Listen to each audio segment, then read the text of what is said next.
defensible, then it's right to use severe discipline against it, for the more perversity is corrected more carefully. Charity is safeguarded.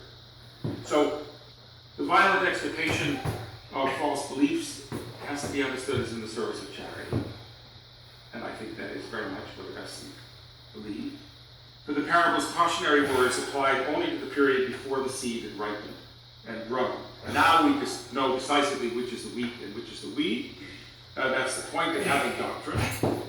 It's a precisely as the closing words of Jesus' parable propose. And now, under this move that we have a minimal belief in God. The taking away of God, even in thought, he says, dissolves all. Though, but even in thought. Here, at the very end of this period, 1689, very late 17th century, we find in the work of one of the most daring and enlightened minds of all time, a clear limit to what can be tolerated, what can be allowed through. And it's a limit that strikingly echoes the position that was 50 years before Locke, at the very beginning of the English Renaissance, by another daring and enlightened minds.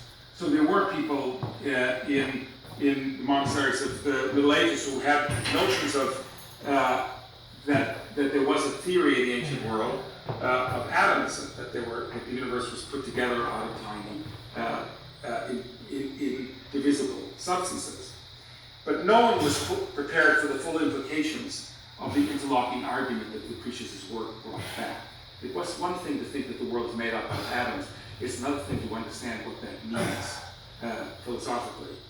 Lucretius argued not only that the world was made up out of an infinite number of indestructible tiny particles, first beginnings, or the seeds of things, but also that nothing else exists.